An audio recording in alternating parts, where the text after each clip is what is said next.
오늘 저에게 주신 하나님의 말씀은 구약성경 출애굽기 7장 5절 말씀입니다.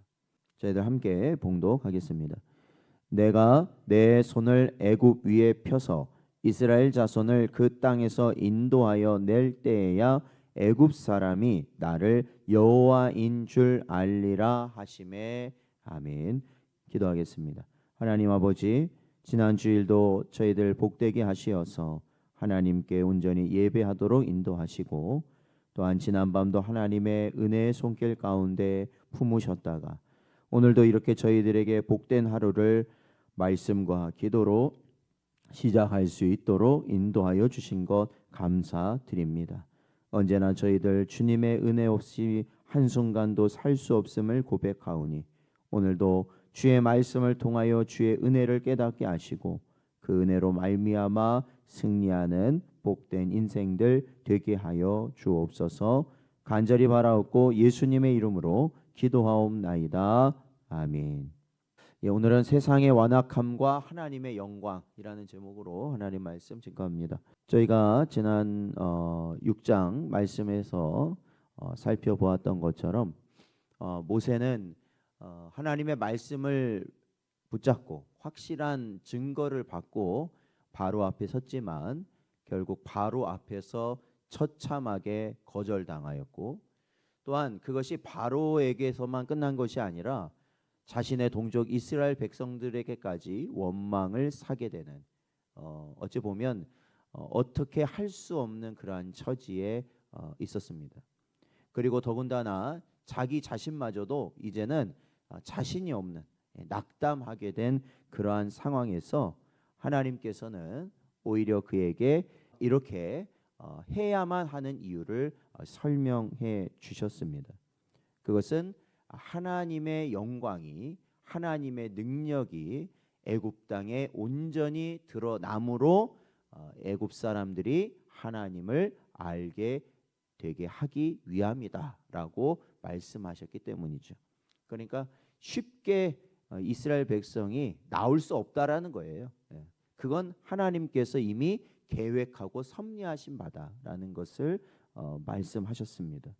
그래서 오늘 1절 말씀에 보면 하나님은 다시 모세를 부르셔서 뭐라고 말씀하시냐면 내가 너를 바로에게 신과 같이 되게 하겠다라고 말씀하십니다. 그러니까 이 사람으로 보이지 않게 하겠다라는 거죠. 쉽게 말하면 사람이 할 수 없는 일을 감당하게 하겠다라는 말씀하시면서 바로 그에게 권위를 부여하십니다. 이제 모세는 두려워 떨던 목자가 아니라 하나님의 대리자로서 이 당대의 최고 권력자, 날아가는 새도 떨어뜨릴 수 있는 바로와 정면 승부를 하게 되었던 것입니다. 이제 여기서 우리가 이 7장을 보면 우리가 주목할 점은 바로 3절인데, 그것은 이 3절 말씀에 보면 뭐라고 되어 있냐면 하나님께서 바로의 마음을 완악하게 하시겠다. 그러니까 이 표현이 어떻게 사용되냐면 앞으로 계속해서 하나님이 징계를 하시고 재난을 내리시지만 그것이 분명 하나님께서 하시는 일이고 바로와 애굽 사람들에게 엄청난 피해를 줌에도 불구하고 이스라엘 백성을 어떻게 해요? 내보내지 않으려는 마음이 나타나게 하겠다, 이 말씀이거든요. 그러니까 어떻게 보면 야, 이거 하나님께서 이거 그냥 아니 빨리빨리 보내주게 하면 되지, 왜 일부러 바로의 마음을 이렇게 완악하게 하셔가지고 그건 뭐 이거 잘못된 거 아니냐 라고 이해할 수 있지만, 우리가 이 장로교 신앙에서는 이거를 뭐라고 우리가 해석을 하냐면은 이 하나님의 유기와 하나님의 절대 주권이시다라고 우리는 이것을 해석합니다. 그러니까 유기라는 거는 뭐냐면 내버려 둔다라는 겁니다. 그러니까 이걸 어떻게 이해하시면 되냐면 우리가 출애굽기를 보면 모세가 먼저 등장했잖아요. 모세가 이 광야에서 목자로 있을 때 하나님이 그를 부르시지 않습니까? 그래서 모세를 통해서 애굽에 있는 이스라엘 백성을 이끌어내시겠다 이렇게 말씀하시고 모세를 불렀을 때, 여러분 모세가 하나님 말씀에 바로 순종을 했나요? 아니면 거부했나요? 거부했어요. 네. 그러면 하나님이 딱 거부하시니까 아 그래? 알았어 하고 그냥 지나가셨나요? 아니면 모세를 계속해서 그걸 하라고 말씀하셨나요? 모세에게 계속해서 그것을 하라고, 그것을 감당하라고 끈질기게 하나님이 요청하셨고, 결국에는 어쩔 수 없이 모세가 그 길을 가는 거 아니에요. 그렇죠? 그게 선택과 은혜예요. 여러분, 이 모세와 바로는요 사실은 차이가 없어요. 그냥 똑같은 죄인이고요, 사실은 멸망할 수밖에 없는 인생입니다. 그러니까 어떻게 해요? 우리는 근본적으로 하나님의 말씀을 딱 들으면 어때요? 거부해요. 우리는 그냥 본능적으로 거부하고요, 그걸 배척하고요, 그것을 하기 싫어하는 거예요. 우리 인생들이 그래요. 그러나 선택받고 은혜를 받는 사람과 유기를 당한 사람, 내버려둔 사람의 차이는 뭐냐? 우리도 똑같이 하나님 말씀을 거부하고 싶은데 하나님의 선택을 받은 사람은요 끝까지 하나님의 부르심이 내 안에 나타나게 되는 거예요. 그래서 결국 하나님의 뜻을 따르게 되는 것이고, 유기를 당했다, 내버려둠을 당했다는 건 뭐냐면 그에게는 하나님의 은혜가 미치지 않는다는 거예요. 그러니까 그냥 본인 스스로 그냥 본능적으로 결정하고 살아가는 자들, 그런 자들을 말하는 거예요. 그러니까 이것은 하나님께 책임이 있는 것이 아니라 그냥 하나님이 내버려 두신 거예요. 바로 마음대로 하도록 내버려 두셨다는 겁니다. 그랬더니 바로는 어때요? 완악하여져서. 그죠? 그렇잖아요. 우리 성도들도 마찬가지죠. 하나님이 은혜를 주시면 우리가요 모든 일이든지 여유가 있고 그것을 넉넉히 감당할 수 있지만 벌써 하나님의 은혜가 사라져 보세요. 어땠습니까? 그냥 마음이 강팍해지고 그냥 얼굴이 막 돌변해보고 그냥 말이 달라지고 그렇게 되는 거예요. 그러니까 하나님이 내버려 두신다는 건 그런 의미라고요. 그러니까 바로가 그런 상황이었어요. 그런데 중요한 건 뭐냐면 하나님께서 그렇게 바로를 내버려 두심으로 인하여 그가 강팍하여져 가지고 이스라엘을 바로 이 내보내지 않은 그러한 모든 것, 그것이 사실은 하나님을 방해하는 것이 아니라 오히려 하나님의 영광과 능력을 온 천하에 드러내는 도구로 사용되었다라는 것이에요. 그러니까 하나님을 대적하는 무리들이, 하나님을 부인하는 무리들이요 세상 천지에 날뛰고 뭘 해도요 결국에는 그것이 누구의 영광을 드러내는 일이 되긴다는 겁니까? 하나님의 영광을 드러내는 일이에요. 그러니까 우리 성도들이 함께 모여 예배하고 찬송하고 말씀대로 순종하면 하나님의 영광이 드러나는 줄로 믿습니다. 그런데 그거와는 상관없이요 세상이요 자기 뜻대로 하고 날뛰고 하나님을 배척하고 교회를 핍박하고 성도들을 못 살게 구는 그것까지도요 사실은 궁극적으로 뭐가 되게 하시느냐? 하나님의 영광이 나타나게 하시는 거예요. 왜? 그들은 결국 멸망하게 될 것이기 때문에 그렇습니다. 그러니까 우리가 뭐예요? 이러든 저러든 모든 게 하나님의 영광인 줄로 믿습니다. 이게 우리 장로교의 신앙이다라는 거예요. 자, 8절에서 13절 보면요, 이 하나님께서 이제 이 바로 앞에서 처음으로 어떠한 기적을 나타나게 하시냐면 이 아론이 들고 있던 지팡이가 어떻게 뭐로 변해요? 던지니까 뱀으로 변하였습니다. 그런데 애굽의 술사들도요 갑자기 나타나더니 뭘 던져요? 지팡이를 던져요. 그러더니 그 지팡이가 뭐로 변했어요? 뱀으로 변했대요. 여기 보면요. 그런데 이 아론의 지팡이가 어떻게 했어요? 다 먹어버렸어요. 남김없이 다 먹어버렸어요. 남김없이 다 먹어버렸습니다. 근데 여러분 이게 이 애굽에서 보면은 애굽에 보면은 이 그 동물들의 형상을 가진 신들을 섬기는데 저마다 상징하는 바가 있다라는 거예요.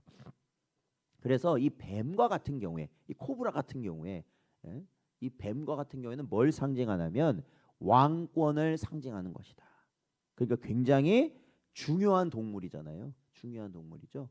그런데 바로 그러한 왕권을 상징하는 뱀을요 아론의 지팡이가요 다 어떻게 해버린 거예요? 삼켜버린 거예요. 이 아론의 지팡이는 사실 아론이 던졌지만 누구의 지팡이에요 지금? 하나님의 지팡이 아니겠습니까? 그러니까 이것은 무엇을 의미하느냐면 애굽의 신들이 하나님 앞에서는 아무것도 아니라는 것이 분명하게 선포되는 순간이라는 거예요. 분명히 선포된다. 이사야서 40장 28절 말씀을 보면 너는 알지 못하였느냐 듣지 못하였느냐 영원하신 하나님 여호와 땅 끝까지 창조하신 이는 피곤하지 않으시며 곤비하지 않으시며 명철이 한이 없으시며 라고 기록하고 있습니다. 여러분 그렇기 때문에 세상 권세가 우리 눈에 보기에는 그것이 최고인 것 같죠. 그렇죠? 어마어마한 것 같죠. 두려움과 공포의 대상이 되고 이 땅의 모든 것을 좌지우지하는 것 같지만 그것은 결국 하나님의 참된 권능 앞에서는 어떻게 돼요? 무너지게 되어 있다는 거예요. 마치 하나님의 지팡이가 뱀을 만들어냈을 때 애굽의 술사들도 그걸 흉내를 내지만 결국 어떻게 해요? 다 먹혀버리는 거예요. 그러니 아무리 세상의 위대한 권세라 아니면 지위라 할지라도 막강한 권력이라 할지라도 하나님 앞에서는 다 무너지게 될 줄로 믿습니다. 그러니까 우리는 오직 누구만을 경외하며 살아가면 되겠습니까? 하나님 한 분만을 경외하는 여러분 되시기를 주의 이름으로 축원드립니다. 여러분 14절에서 21절 말씀을 보면요. 이제 그게 안 되고요. 그거 뱀으로 안 끝나고 여기에서 끝났으면 시시하죠. 아직도 출애굽기는 많이 남았어요. 그 다음은 뭐였냐면 나일강을 피로 변하게 하셨어요. 하나님이요. 그죠? 이 애굽인들에게 나일강이란 굉장히 중요한 거죠. 그러니까 전에도 한번 말씀드렸지만 이 나일강은요 물도 많고 그리고 큰 강으로 이제 이어지다 보니까 사실은 애굽을 먹여 살리는 젖줄과 같다. 그러니까 굉장히 풍요롭고 농사를 지면 잘 되겠어요, 안 되겠어요? 농사가 잘 되고 그냥 농사가 잘 되니까 먹고 살 게 많고 먹고 살 게 많으니까 사람들이 많이 모이고 많이 모이니까 죄도 많이 짓고 사실 뭐 그런 건데 그죠? 그러니까요 애굽 사람들은 나일강이 그토록 자신들에게 중요하잖아요. 중요하니까 이 나일강도 그들이 어떻게 해요? 섬겼어요. 신으로 섬겼다고요. 그 이름이 하피라는 신으로 나일강을 섬겼어요. 숭배의 대상이었다라는 것입니다. 그러니까 결국에는 애굽에 이렇게 벌을 내리실 때는 아까 지팡이로 뱀이 되게 하시고 그 다음에 물을 뭐로 바꾸셨어요? 피로 바꾸셔서 물고기도 다 죽여버리고 그냥 마실 수 없게 하나님이 만들어 버리셨잖아요. 그러니까 이러한 것은 단순히 이 벌을 내리신 수준에서 끝난 게 아니라 사실은 뭐냐면 애굽이 섬기고 있는 우상을 하나님이 심판하신 거예요. 애굽의 우상을 심판하셨다. 하나님은 애굽이 의지하던 경제적, 종교적 근간을 무너뜨려 버리신 거예요. 그러면서 하나님은 뭘 선포하셨느냐? 바로 내가 여호와다라는 것을 선포하셨다는 거죠. 이사야서 45장 21절 말씀을 보면 너희는 알리며 진술하고 또 함께 의논하여 보라. 이 일을 옛부터 듣게 한 자가 누구냐? 이전부터 그것을 알게 한 자가 누구냐? 나 여호와가 아니냐? 나 외에 다른 신이 없나니 나는 공의를 행하며 구원을 베푸는 하나님이라. 나 외에 다른 이가 없느니라. 믿으십니까? 다른 신은 없다. 하나님은 항상 그것을 말씀하시죠. 우리가 의지하는 것 있잖아요. 결국엔 그게 뭐예요? 우상이에요. 그냥 우상이라는 뭐 우리가 무당 안 찾아가고 뭐 그냥 집에다 뭐 만들어 놓고 절 안 하고 그러면 우상을 안 섬기는 게 아니라 하나님 외에 우리가 의지하고 바라고 원하는 것 그것이 바로 나일강과 같은 우상이라는 겁니다. 그러니까 요즘에 뭐예요? 돈이 우상이 되고 직업이 우상이 되고 사람이 우상이 되고 그런 거 아니겠습니까? 그러니까 그 모든 것을 하나님께서 어떻게 해요? 철저히 무너뜨리시면서 바로 내가 여호와다라고 선포하시는 거예요. 그러니까 우리가 이 출애굽기 말씀을 보면서 우리는 분명히 깨달아야 되죠.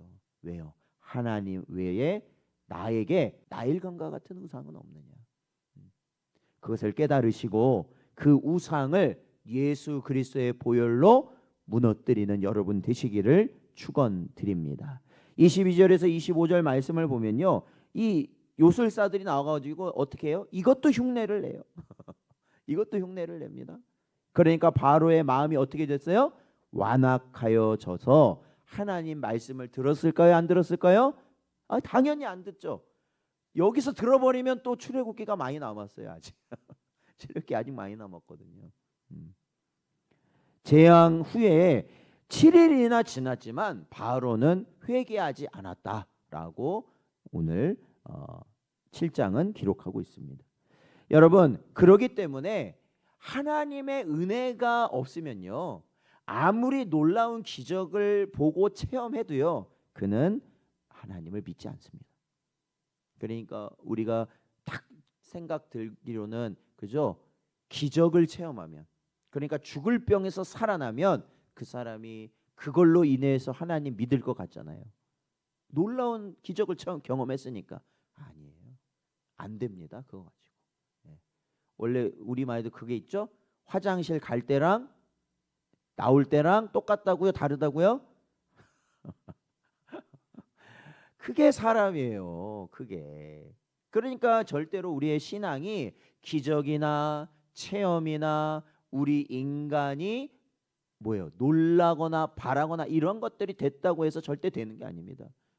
돈을 바란다고 해서 돈을 하나님이 주시면 그 사람 믿을까요? 안 됩니다. 그거 가지고 안 돼요. 가장 중요한 건 뭐예요? 하나님께서 그 심령을 붙들어 주셔야만 된다. 은혜가 있어야만 그가 하나님을 믿을 수 있다라는 것이죠. 그러니까 이걸 반대로 얘기하면 뭐예요? 주 예수를 믿으라, 그리하면 너와 내 집이 구원을 얻으리라. 이 한 말씀으로도 하나님의 은혜를 받은 자는 돌아오게 될 줄로 믿습니다. 그게 성경적인 신앙이에요. 그게 하나님의 은혜이고 역사라는 것입니다. 여러분, 완악한 자는 이렇게 바로처럼 기적을 보아도 믿지 않지만 하나님의 구원의 계획은 바로의 거절 때문에 멈추는 것이 아니라 오히려 뭐예요? 나아가고 있었다라는 것입니다. 하나님은 당신의 백성을 이끌어내기 위해 끝까지 집요하게 일하시는 분이다. 그렇죠? 그러니까 우리는 뭐예요? 하나님의 은혜를 거부하잖아요. 우리는 자꾸 거부하죠. 그러나 하나님은 우리를 어떻게 해요? 끝까지 우리를 붙잡으신다라는 거예요. 그래서 어떤 목사님은 이렇게 표현하시더라고요. 하나님의 은혜는 마치 뭐와 같냐면 짐승을 쫓는 사냥개와 같다. 짐승은 보통 사냥개가 탁 쫓아가면 짐승들은 다 어떻게 해요? 다 도망가. 그렇죠? 다 도망가잖아요. 먼저 막 도망가. 여기로부터 여기. 근데 사냥개가 어떻게 돼? 끝내는 탁 목덜미를 물어버리잖아요. 그죠? 근데 은혜가 그래. 은혜가 우리의 뭘 물어요? 목덜미를 물어버린다고요. 우리는 어떻게 맨날 도망다녀. 하나님이 원하시는 거, 아이고 난 이거는 못해, 아이고 저거는 못해, 아이고 저 안 돼요. 그리고 모세처럼 도망다녀. 그러나 하나님의 은혜는 집요하게 우리를 쫓아와서 결국에는 우리의 영혼을 물어버리신다는 거예요. 그래서 죽이시는 게 아니라 어떻게 해요? 살리신다. 살리신다. 그게 은혜예요. 거부할 수 없는 은혜예요. 그래서 이러함은 불신자에게는 두려운 심판이 되겠지만 성도에게는 뭐예요? 포기하지 않으시는 하나님의 사랑의 모습인 줄로 믿습니다. 사랑하는 성도 여러분, 오늘 본문에서요, 하나님은 계속해서 반복하셔요. 뭐라고 말하느냐? 나를 여호와인 줄 알리라. 이러한 과정들을 통해서 하나님이 여호와인 줄 알 것이다라고 말씀하십니다. 이러한 재앙들의 목적은 단순히 애굽을 망하게 하는 거에 목적을 둔 게 아니죠. 그게 아니라 정말로 참된 신이 누구인가를 세상에 선포하는 데 있다라는 것이에요. 사랑하는 성도 여러분, 우리의 삶에 이해할 수 없는 막힘과 고난이 찾아올 때가 있고요. 또한 보면 내 삶 가운데 나일강과 같은 게 있습니다. 내가 의지하는 게 있어요. 그래도 이것 때문에 내가 산다 하는 게 있어요. 그런데 그게요, 무너지는 순간이 있어요. 이게 얼마나 놀라겠어요. 왜 그게 야, 이것 때문에 그래도 내가 이렇게 버텼는데 무너질 때가 있다란 말입니다. 그런데 그러할 때 바로 하나님께서 어떻게 하셨다는 걸 이해하시면 돼요. 나의 우상을 무너뜨리셨구나. 그리고 누구만을 의지하라는 거예요? 하나님 한 분만을 의지하라고 나에게 말씀하시는구나. 그것을 깨닫는 여러분 되시기 바랍니다. 세상의 완악함에 두려워하지 마십시오. 하나님의 지팡이는 결국 승리하게 되어 있다라는 것입니다. 오늘 하루 내 삶의 주권이 오직 하나님께 있음을 선포하고 믿음으로 전진하는 복된 여러분 되시기를 주의 이름으로 축원드립니다.